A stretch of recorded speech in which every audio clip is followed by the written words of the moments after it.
confirmado pela primeira Câmara de Contas. Com esse assunto a gente abre, o nosso bloco de política. Conversando agora com o jornalista Ney Lopes, todas as sextas-feiras, presença aqui ilustre na nossa bancada. Bom dia, Ney, seja bem-vindo. Bom dia, Jussara, bom dia, Virgínia, bom dia os ouvintes. Eu começo também lamentando o falecimento prematuro de Ângelo Fernandes. Conhecia ele, era um devotado para o jornalismo radiofônico, prestou grande serviço a esse setor no Rio Grande do Norte e no país. Lastimo e envio minhas condolências aos seus familiares. Ney, é uma sexta-feira triste para todos nós. Mas, Ney, a gente trouxe agora o assunto da decisão da primeira Câmara de Contas, que foi contra aí esse reajuste, a aplicação do reajuste dos salários dos vereadores de Natal, que, segundo o entendimento do relator, o conselheiro Carlos Thompson, foi aprovado fora de época. Não foi respeitado os artigos da Lei de Responsabilidade Fiscal. O que é que você vislumbra aí com essa decisão do TCE e as consequências dela? Olha, é uma interpretação, eu diria, muito ortodoxa até do procurador, mas, de toda forma, a lei estabelece que a fixação dos subsídios é feita na legislatura anterior e, no entendimento do procurador, teria que ser antes do conhecimento dos eleitos. É uma filigrana jurídica que deu chance a esse entendimento e essa interpretação, mas com certeza a Câmara Municipal vai recorrer ao Judiciário e eu vejo possibilidade de revisão desse entendimento. Isso no pleno, do TCE? Não, recorrer ao Judiciário. Ou o pleno do próprio TCE pode até revisar. Mas eu acredito que, em função até do corporativismo, isso não ocorra. E será uma matéria submetida, com certeza, ao Judiciário. Até porque não tivemos aí unanimidade na primeira Câmara. O voto de Pote Júnior foi contrário a essa suspensão. Eu vi mais ou menos o voto de Pote Júnior e me convenceu. A gente começa, então, trazendo um assunto que está bem quente, Ontem à noite, o presidente Bolsonaro falou que estaria aqui no Rio Grande do Norte, em janeiro. Durante sua live, que estava acompanhado do ministro Rogério Marinho. Ney, via Rio Grande do Norte, anunciado por Rogério Marinho, é algum presságio? Olha, é natural, Ele, se fosse anunciar alguma coisa no Rio Grande do Sul, seria o Onyx Lorenzoni. Então, não deixa de ser um respeito à origem do seu ministro, aliás, aquele que implantou essa obra que ele vem inaugurar da transposição do São Francisco. Ele está chegando aqui em janeiro, vem com o Rogério, e anunciou isso ontem na live que foi transmitida pela Jovem Pan para todo o país. Pois é, e ele vai chegar aqui, a gente espera, Jussara Corrêa? Inclusive ontem eu, Jussara, Júlia, a gente comentava, é dada como certa realmente a filiação do presidente da República ao PL, Até o momento. Dessa vez parece que vai, Vamos acompanhar. Ele deve assinar a ficha de filiação na terça-feira, dia 30. Junto com Rogério Marinho. Vai chegar aqui acompanhado de um dos filiados do seu partido, que é pré-candidato ao Senado. Isso pode trazer algum tipo de fato novo para uma sucessão que vai estar em curso já no ano de 2022, porque a gente não está falando, quando ele chegar aqui em janeiro, a gente já passa aquela fase de pré-candidatura, a gente já vai estar no ano da eleição, Ney. Exatamente. Eu gostei muito, Jussara, e quando Virgínia falou que o presidente ia para o PL, você disse até o momento. Jussara é incrédula.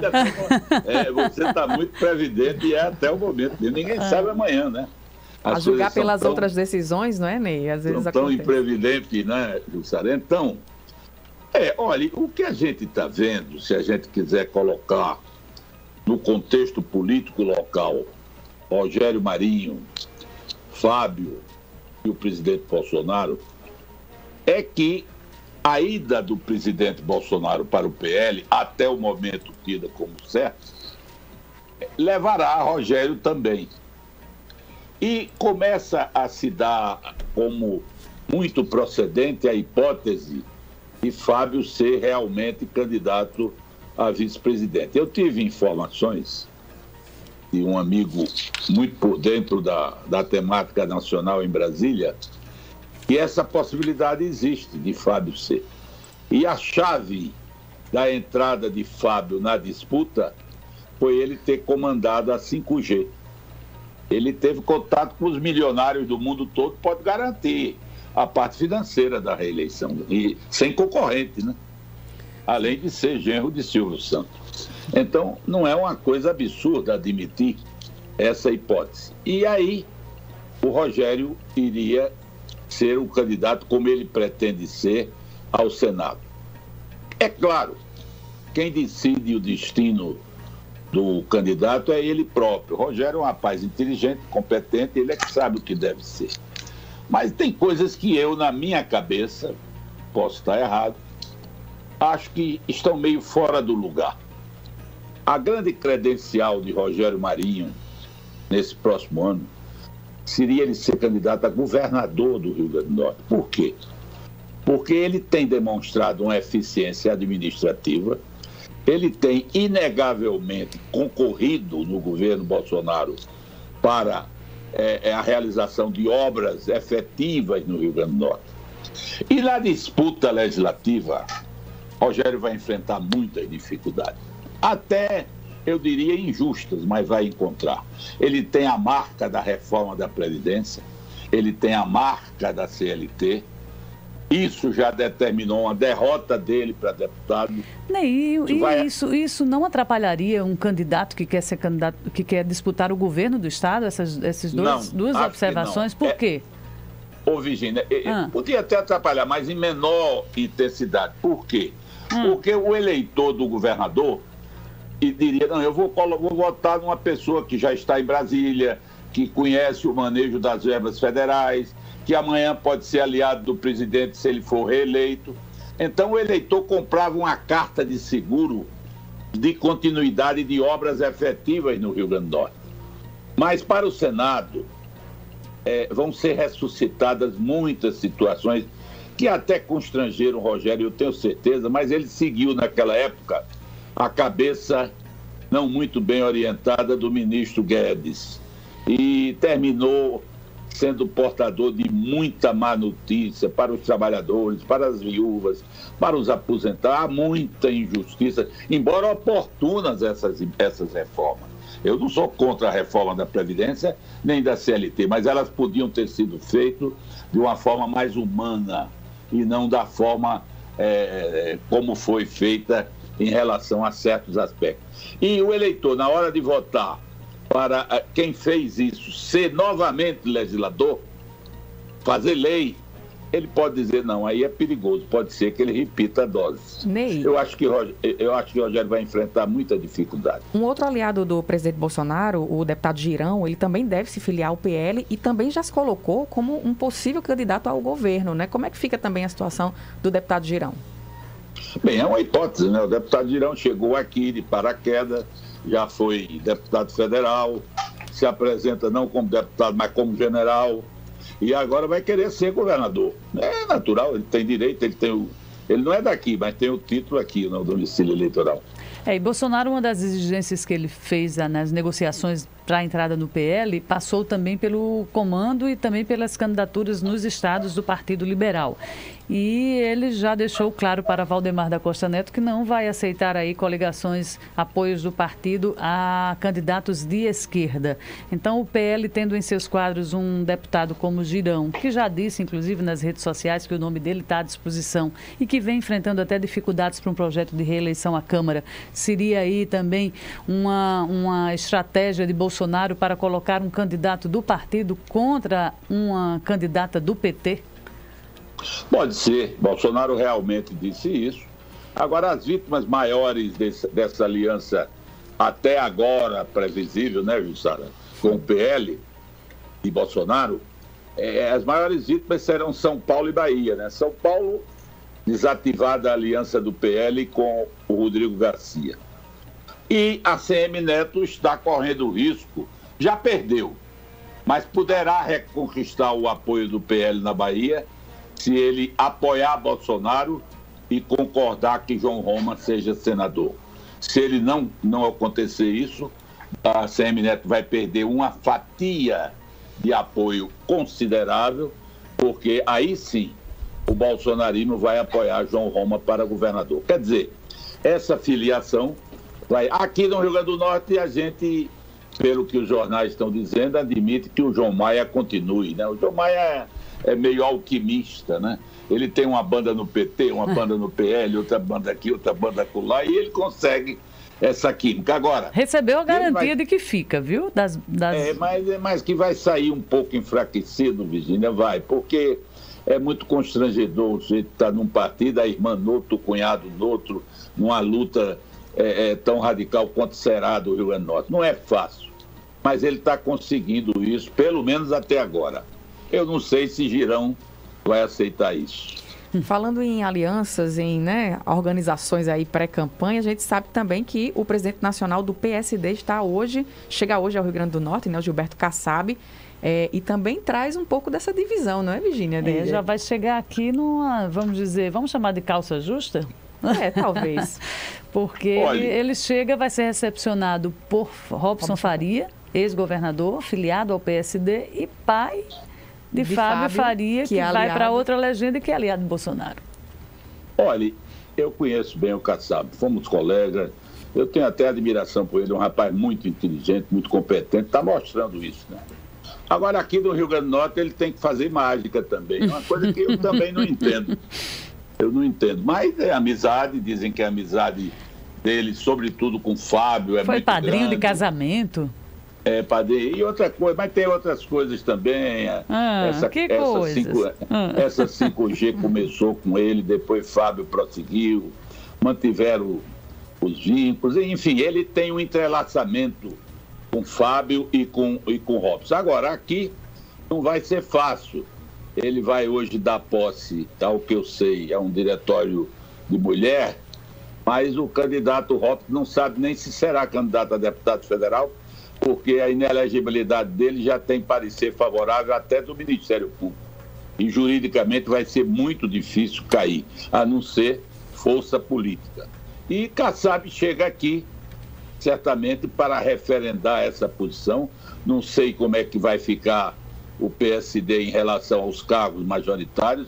Agora, uma coisa é certa, Kassab é muito hábil, muito inteligente, e certamente ele tem uma carta aí que a gente não conhece ainda. Vamos aguardar. Ney, mas ele chega também como o grande defensor, idealizador da candidatura de Rodrigo Pacheco, né, presidente do Senado, que esta semana, em encontros políticos que teve no interior do país, disse que está pronto para ser o candidato do PSB como a terceira via. Aquele nome que você vem dizendo sempre aqui, a gente, vamos aguardar, tem um Rodrigo Pacheco por aí, e vai se consolidando.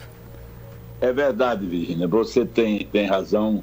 Eu nunca escondi uma simpatia, como tenho ainda pelo Rodrigo Pacheco. Eu acho ele um parlamentar muito competente, uma visão jurídica. Agora, eu começo a ver, Virgínia e Jussara, que o Rodrigo está perdendo espaço. Ele está mineiro demais. Mineiro é bom, com prudência. Mas a mineirice, para se esquivar de tomar posição, não dá certo. Curiosamente, eu não acreditava, mas hoje sou obrigado a confessar, quem está crescendo para a terceira via é Sérgio Moro. Esse está ocupando espaço. Agora mesmo eu li nos jornais do Sul que a União Brasil já admite claramente apoiá-lo. Mandetta desmente, mas já está certo que ele sai desde que o apoio seja para Moro. Ele vai avançando. E o Rodrigo Pacheco, com essa cautela dele, porque o país espera um discurso, o país espera uma proposta. É como um jornalista do Sul escreveu um artigo e perguntou por quê? Qual a razão de votar em Rodrigo Pacheco? Ele até hoje não deu essa razão. E um pré-candidato precisa disso. Eu acho que Kassab percebeu isso, porque Kassab é muito inteligente, como eu disse, e quarta-feira passada, numa reunião que houve, ele já instigou o Rodrigo, já disse que ele seria candidato, e o Rodrigo Pacheco fez uma frase mais ou menos assim: estarei de corpo e alma, mente e coração a serviço do Brasil. Mas ainda foi mineiro. Ele tinha que dizer, eu pretendo ser candidato a presidente da República. Você tem que ser mineiro também com moderação, né? Não pode ser extremamente mineiro, porque senão não convence, não né? Não convence, não é, Ney? Não pode, não convence. Você não pode ficar no mimimi a vida toda, né? Prudência é bom, cautela é bom, bom senso é bom. Mas ele tem legenda. O partido apoia. Ele diz que quer ficar a serviço do Brasil. Por que é que ele não diz que é candidato? Se ele não tivesse legenda, ele podia dizer, não, eu não sou candidato porque eu não tenho legenda, mas pretendo. Mas ficar nessa história, ele está perdendo espaço. Eu não estou dizendo. E esse discurso apaziguador dele, né? Porque às vezes eles pregam isso, que a gente vive num momento de muita polarização, e ele traz esse discurso apaziguador, mas em momentos ele precisa ser mais assertivo, né? Mas o país está atrás, Jussara. Você traz um ponto muito importante, muito importante. O que o país está esperando é um discurso apaziguador, de paz nacional e de prioridade social. Mas ele está fazendo um apaziguamento, não é para o país. Ele está fazendo um apaziguamento de uma cautela excessiva para não se dizer candidato. Aí não é bom. Agora, eu não senti em Moro esse discurso nessa linha do apaziguamento que a gente está colocando aqui nesse momento da discussão do nosso bloco de política.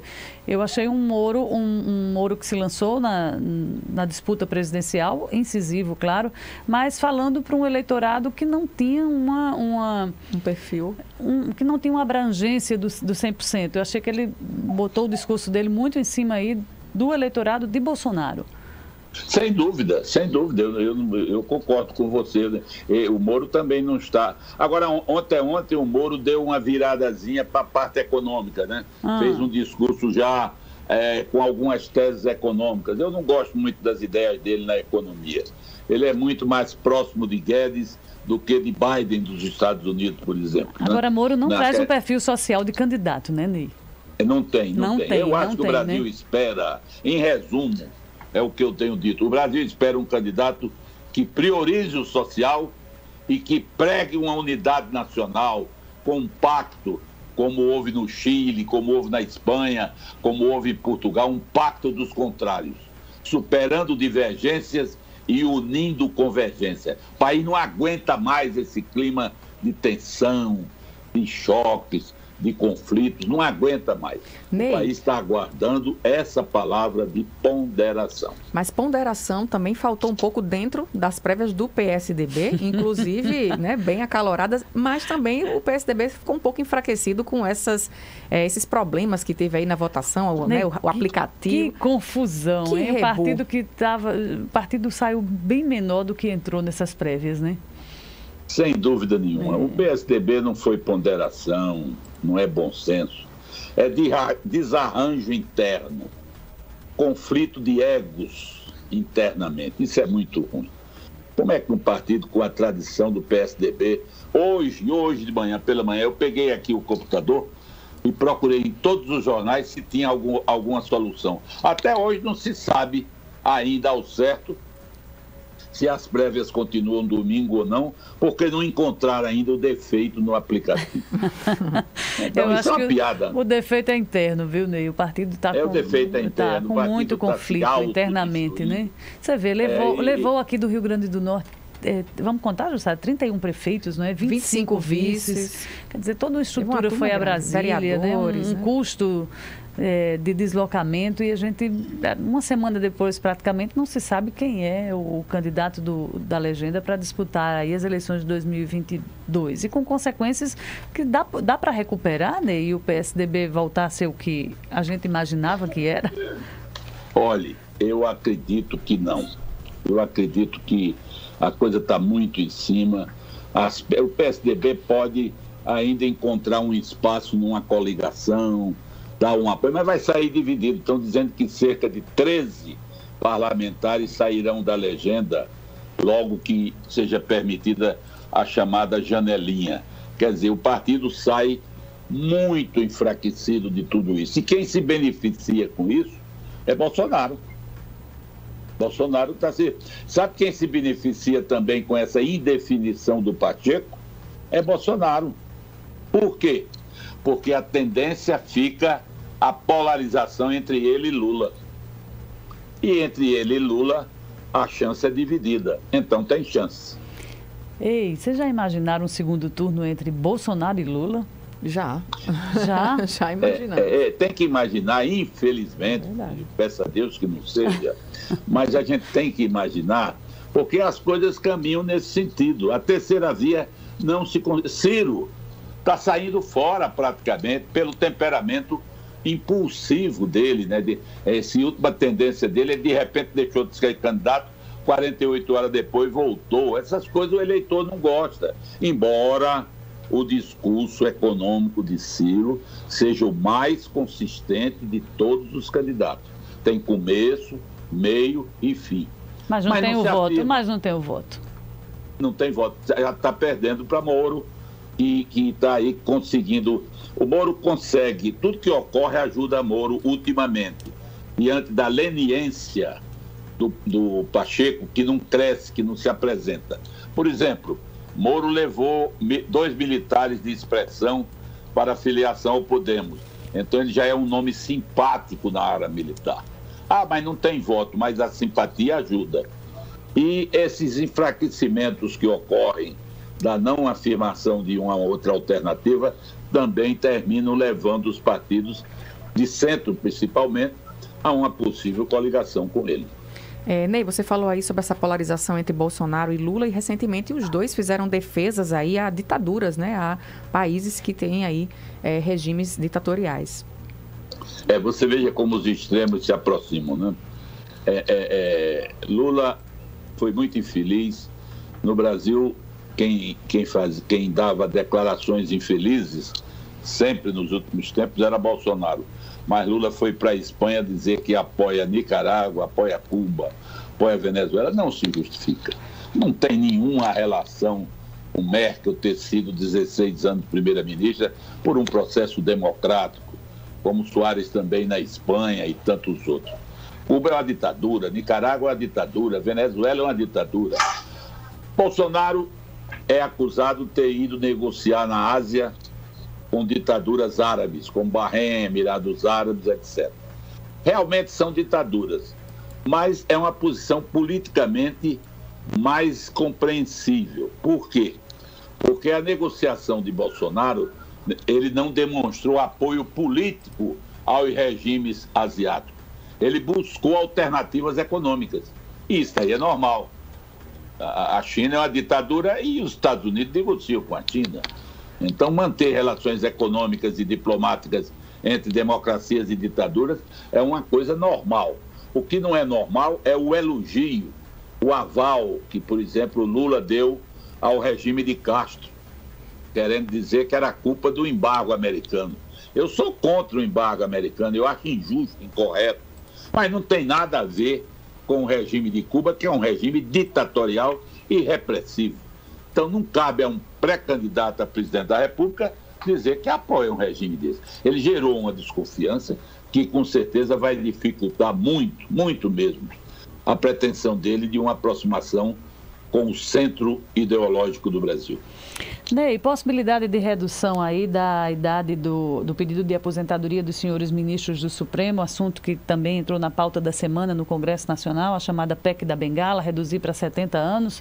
Tem alguma coisa a ver, Ney, com a PEC aí que bateu de frente com as emendas parlamentares, aquelas secretas, que o Congresso não gostou de ver decisão do Supremo atrapalhando esse tipo de negociação? Olha, eu pessoalmente, eu era deputado e sempre me manifestei contra 75 anos.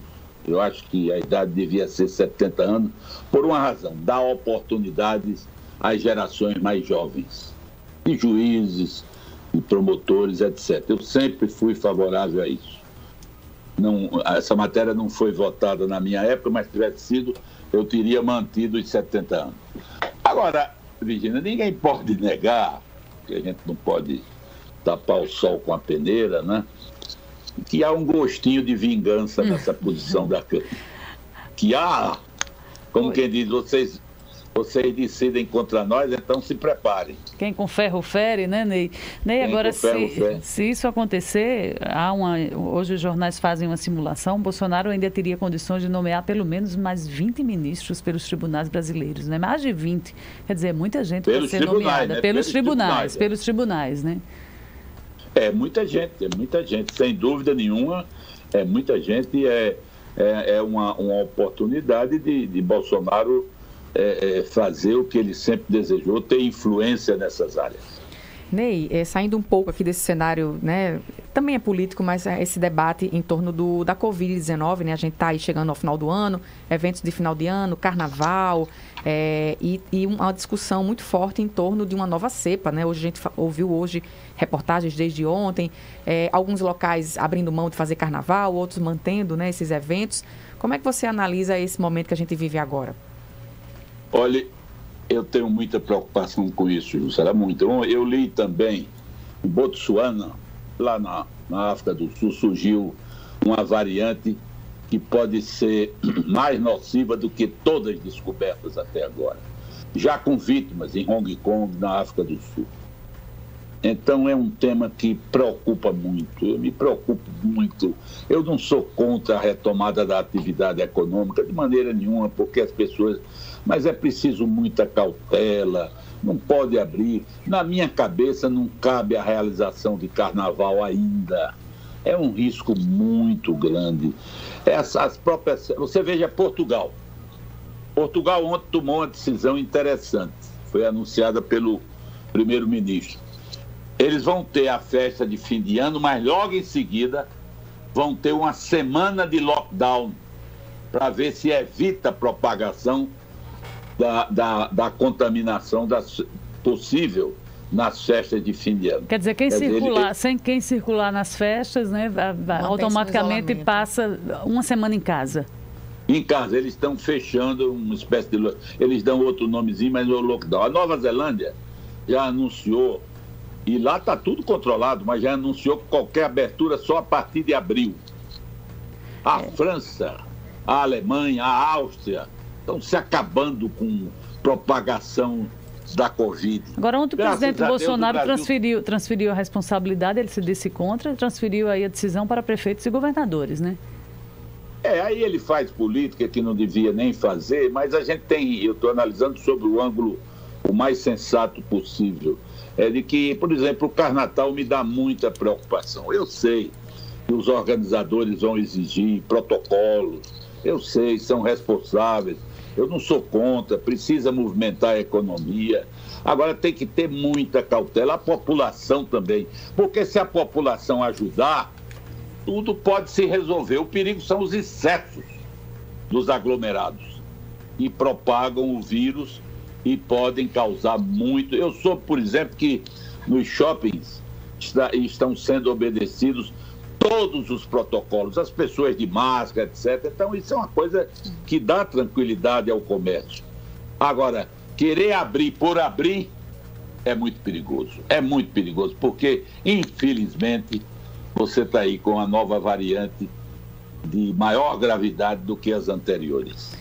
Ney, infelizmente também o nosso tempo já está se acabando por aqui, a gente teria muitos outros assuntos, a gente mais uma vez agradece aqui a sua presença, né, muito esclarecedora, e a gente se encontra então aí numa próxima oportunidade. Eu me despeço de você hoje, Ney, anuncio aqui para ele, hoje estou me desligando aqui da empresa, né, com muita tranquilidade, com muita alegria de ter feito parte desse time durante 2 anos, mas deixo para seguir outros rumos agora, né? E aproveito para me despedir de você nesses últimos meses que me ensinou tanto aqui nessa bancada. Notícia muito ruim, Jussara. Pois é, vamos sentir falta, hein, Ney? Mas a equipe segue aqui, eu vou estar sempre com vocês. Da sua presença, eu lamento profundamente. Desejo a você muitas felicidades. Você com certeza tem um futuro promissor na área de comunicação, não precisa elogio, porque só sua presença aqui já demonstra sua capacidade profissional. Desejo muito sucesso. E antes de terminar, eu quero fazer algumas observações. Hoje é o Black Friday, né? Daí todo mundo na rua, tentando comprar as coisas baratas, eu não sei. Agora, muito cuidado com compra no computador, porque há muita coisa que o consumidor pode perder. Terça-feira eu quero registrar por antecipação, é um dia significativo. É o dia do evangélico. Então, minha homenagem a todos os evangélicos. E quero também registrar com satisfação a aprovação do teto salarial dos enfermeiros no Senado. Agora vai, aliás, na Câmara, agora vai para o Senado.